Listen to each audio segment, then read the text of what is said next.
Alright guys, I rode about 5 miles of street and I rode about a mile of dirt, and I gotta say,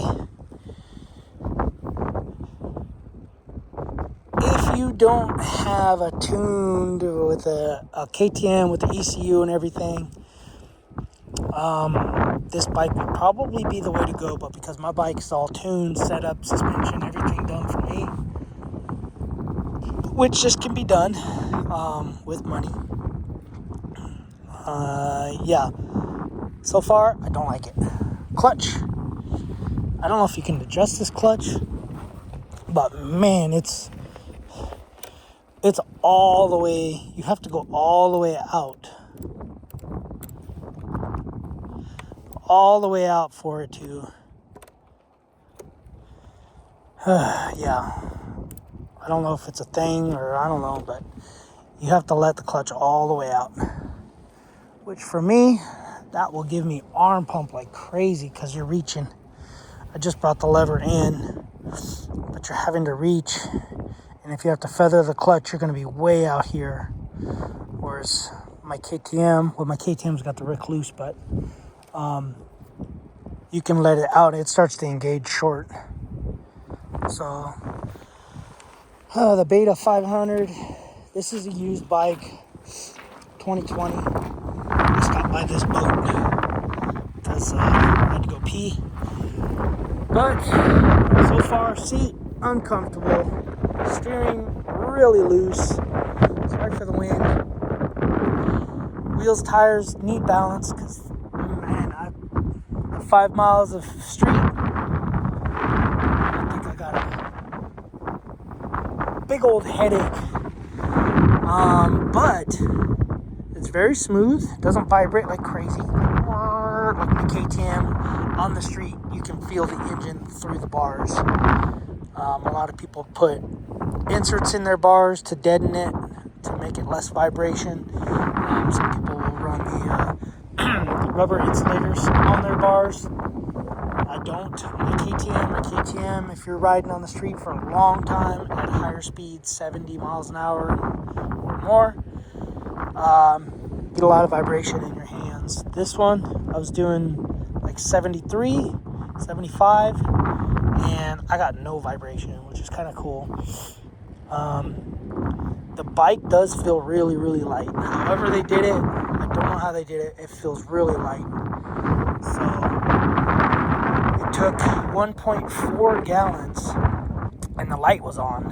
So when the light comes on, I don't know what size tank these are, but I guess I could look that up. But whatever size tank it was, it took 1.4 gallons of gas, 91 octane from Shell.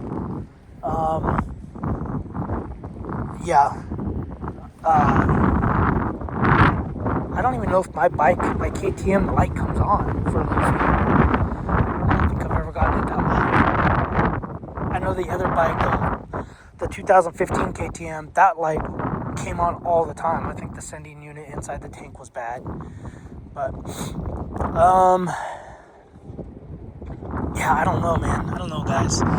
Having my bike with suspension dialed in, with the wheels and tires balanced, a comfortable seat, and the steering stabilizer,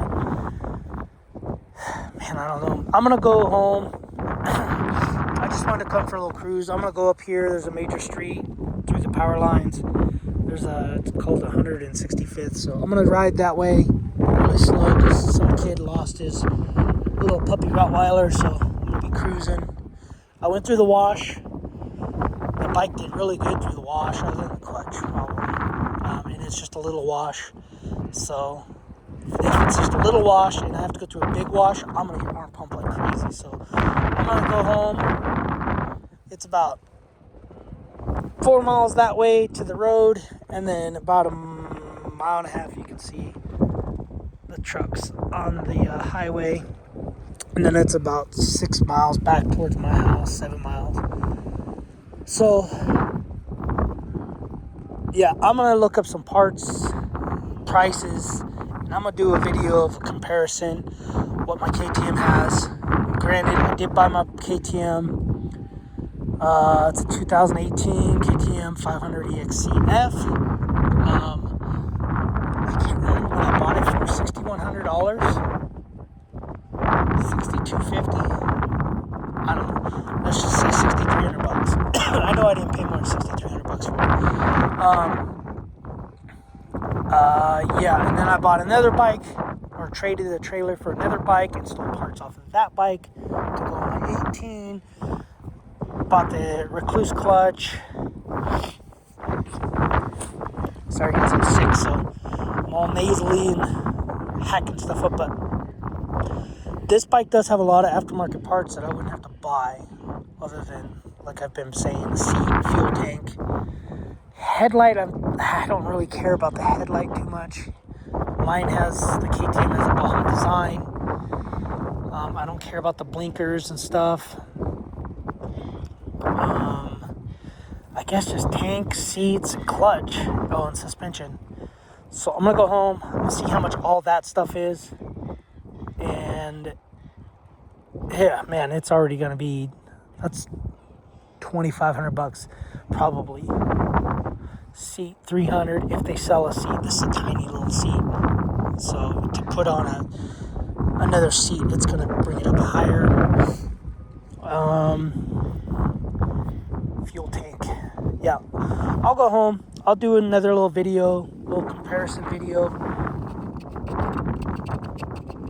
and breakdown, because I document everything I do to my bike, the KTM. And then the previous owner I bought it from, he did the same. That's why I kept it going. So I think I'll be able to sell my KTM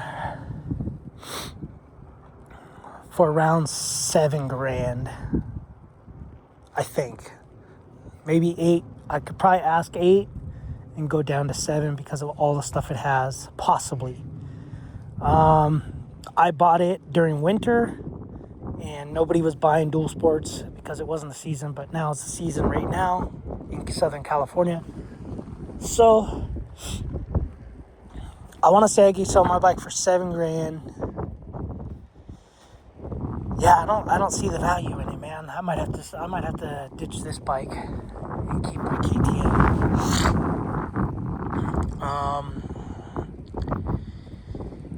Yeah, I don't know. Clutch is going to be expensive. Steering damper, stabilizer is going to be expensive. Suspension, I think these are set up for like a 200 and 205 pound rider. I could probably just tweak it without having new springs and new valves. Because I'm about 225 with boots fully geared up. Boots and my bag. Yeah, the bag, the little parts bag that would go on the back seat. My backpack with water and stuff. I'm about 225 because I'm 205. Shorts, t-shirt, and some tennis shoes. Anyway, yeah, this doesn't have a Kickstarter. My 18, it doesn't come with the Kickstarter, but you can put a Kickstarter on it. I like the way this bike looks, though. I really do. I like it. It's got some good parts on it. The Fastway linkage, which is another thing. The KTM doesn't have a linkage. The shock sits on top of the swing arm. It's got all the shark fin, the rotor protectors and stuff. It's got a lot of good, nice aftermarket parts, like this carbon fiber exhaust protector. I mean, the handguards are fine. I mean, at least they're full wraparound. Not like the factory stock ones where it's just a clamp and a guard. Fuel tank. It does have this selectable tuning, which is snow. I don't know. Maybe it's not snow. It's sun. I guess it could be sun. It looks like a snowflake, but sun. So dry or wet. I'm gonna say dry or wet. And supposedly the wet is really going through big rocks because it like decreases the power, only allows it to get to like I think 25% or 35% of power up to quarter throttle, something like that. I don't know. I'm watching this. I can't remember his name on YouTube, but he does a lot of beta videos because I've never owned a beta, even though it's in the family, apparently. But anyway, guys, alright, I'm gonna go do some more riding. It does need new front brake pads for sure. Rear brake pads look good. Oil does look good. I opened the little check valve thing. Oil came out. I tightened it. The oil looked really clean. The other side, the window, you can see the window. That oil looked dirty-ish but clean. Air filter's a little dirty. This bike does bog because I don't know. It could be the air filter. It could be the way that the air comes in. But when you gas it, it goes bah, and then opens up. It goes bah, bah. It does that a lot when I was on the road. So whereas my KTM's just snappy. Anywhere you put that throttle, it's on it. But that's because it's got the Vortex ECU. Anyway, yep, that's what we got. Alright guys, hopefully I get some riding video when I get home. I'll watch the video, if there is video. Most of the video was pointed at the ground because I had to pull this off. So I pulled that off and moved it so the camera can see stuff. Because before it was pointing down. So. Alright, I'm going to take off. I'm going to hook this thing up.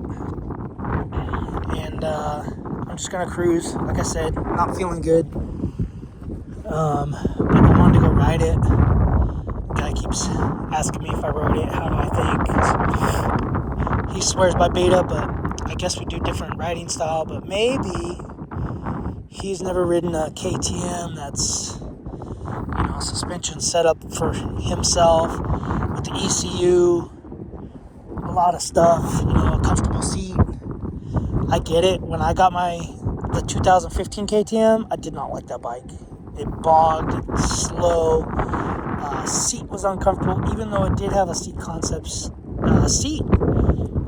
It was really wide. This one, I like the ergonomics of this, but performance-wise, that 15, I would buy this and get this way over that 15. And if I had a bone stock KTM, I would definitely keep this. But I don't have a bone stock KTM. Anyway, guys. We'll see you in the next video. Hopefully some video footage comes out. Alright guys, later.